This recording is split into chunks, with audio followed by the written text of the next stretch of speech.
DMTV Info, votre chaîne d'information en temps réel. La politique, la santé, le sport, les faits de société, la musique, les rumeurs et bien plus encore. Vous découvrirez cela dans notre chaîne DMTV Info.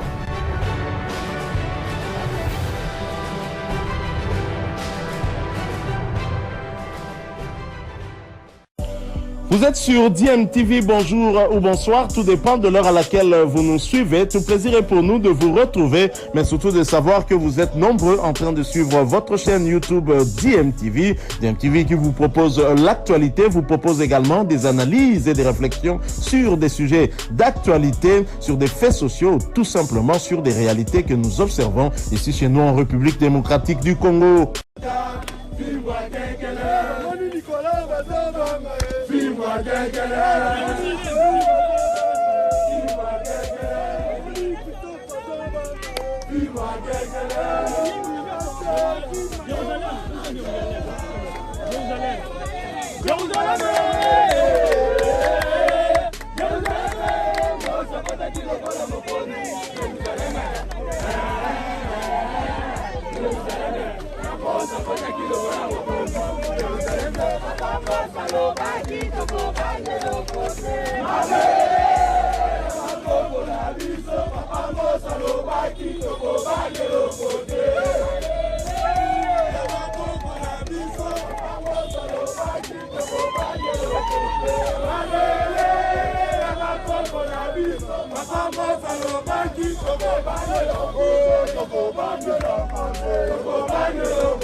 Le siège national du parti Ensemble pour la République que préside Moïse Katumbi Chapwe a servi de cadre à un point de presse tenu ce jeudi 16 mai 2024 par Honorable Christian Mwando Simba Kabulo, président du groupe parlementaire de l'opposition. Ce point de presse a porté sur la situation électorale du bureau définitif de l'Assemblée nationale où l'on a réservé le poste de rapporteur adjoint à l'opposition parlementaire. L'honorable Kissof Mbosso a bloqué tout, il doit prendre sa retraite et laisser les jeunes dirigés à laisser entendre Christian Mwando Simba. Il a provoqué des primaires, qu'il a échoué, il a été battu à ces primaires-là. Et après avoir été battu à ces primaires, il s'est rabattu sur le poste de deuxième vice-président qu'il a tenu également à confisquer. Pour ce faire, l'honorable Mbosso a constitué en violation de règlement de l'Assemblée nationale et des us et coutumes de cette institution, il a constitué une commission qui est une commission qui a été faite en dehors de la plénière et par sa propre volonté. Sans même passer une législature, se rabat au poste de deuxième vice-président auquel il tient à s'accrocher. Et le deuxième objectif de cette commission, c'était de confirmer illégalement la candidature de l'honorable Moutamba au poste de rapporteur adjoint, alors que celui-ci n'a ni droit ni qualité. Alors que l'opposition aujourd'hui est composée de 29 députés. Donc, comment se fait-il que dans ce cas précis, alors que 27 députés sont pour la candidature qui a été présentée, il n'y a que Dipro avec un seul député en dehors du candidat qui a présenté et qu'on considère que cette candidature doit être reçue. Alors, puisque Dipro n'a pas accepté la décision, alors qu'on laisse également tous les autres regroupements qui n'ont pas accepté la décision de leur groupe politique déposer leur candidature. Pourquoi cette politique de deux poids et deux mesures? Nous pensons que pour l'honorable Mbosso, c'est une perpétuation des antivaleurs qu'il a eu à inculquer dans cette République depuis la Deuxième République. Il est temps que M. Mbosso parte, qu'il laisse les jeunes faire le travail et qu'il prenne sa retraite politique. Parce que ce genre de pratiques sont des pratiques qui amènent le pays vers le bas. Mbosso organisait lui-même le vote au poste où il est postulant, ça, nous ne sommes pas d'accord. Donc, nous soutenons la pétition quant à cela. Ce point de presse s'est terminé par une étape de questions-réponses, tout en rappelant que Honorable Dominique Munongo Inamizi reste l'unique choix de tous les députés nationaux pour le poste de rapporteur adjoint dans le bureau définitif de l'Assemblée nationale. Humaine et constitue une contre-campagne menée dans le seul but de disqualifier le candidat en violation des dispositions pertinentes de la directive du CESAC relative à la campagne électorale, attendu que la vidéo devenue virale dans les réseaux sociaux a été diffusée la veille du lancement officiel de la campagne électorale à l'Assemblée nationale en violation de l'article 113 de l'ordonnance loi sur la presse sus-évoquée, considérant les multiples plaintes enregistrées contre M.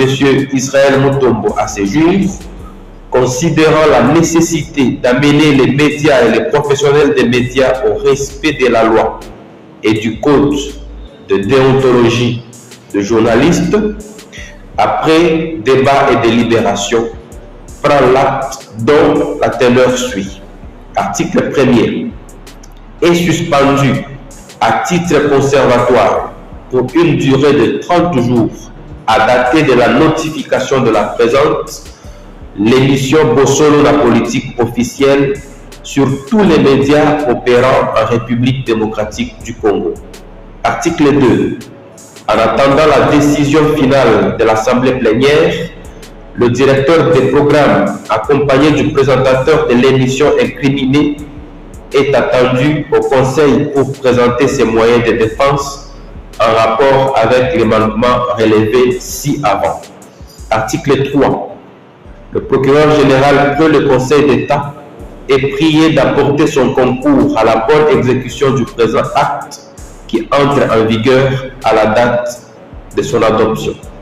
Fait à Kinshasa le 15 mai 2024. 11 siégés. M. Bossembe Lokando Christian, président. M. Mboliko Mbolison Bruno, vice-président. M. Kabamba Kasongo Oscar, rapporteur. M. Njibungo Serge, rapporteur adjoint. Madame Louyeye Pundomba Adou, questeur. Sur demande de plus de 300 députés nationaux, nous avons été obligés par eux à déposer ces jours notre candidature au poste de rapporteur adjoint du bureau définitif de l'Assemblée nationale. Parce qu'au sein de l'opposition politique, nous n'avons pas pu dégager le consensus autour de la candidature commune de l'opposition. Étant entendu, du reste, que l'opposition est plurielle et qu'il n'y a pas de chef de file en son sein. Rappelez-vous que nous avons été candidats président de la République. Nous avions porté un projet de société au nom de l'opposition politique au même titre que nos amis d'Ensemble pour la République. Rappelez-vous encore que après les élections, au lendemain des élections de 2023, nos amis d'Ensemble pour la République avaient boycotté les résultats des élections en général et appelé à l'annulation de ceux-ci. DIPO, que nous dirigeons, a été la seule force politique de l'opposition à avoir, de manière républicaine, accepté sa défaite, accepté la réélection de l'actuel président de la République et des députés nationaux de l'opposition tout comme de la majorité. Rappelez-vous encore que les députés nationaux et Ensemble pour la République avaient boycotté les premières plénières de l'Assemblée nationale, en commençant par la plénière inaugurale. Et donc, nous ne trouvons pas de raison de ces revirements de nos amis des Ensemble. Nous ne comprenons pas pourquoi cette incohérence dans le discours de nos amis des Ensemble pour la République. C'est donc cette inconstance politique, c'est donc cette incohérence politique qui, d'ailleurs, expose notre démocratie du point de vue de ses principes fondateurs que nous avons. Bilile le Lobana Ebele.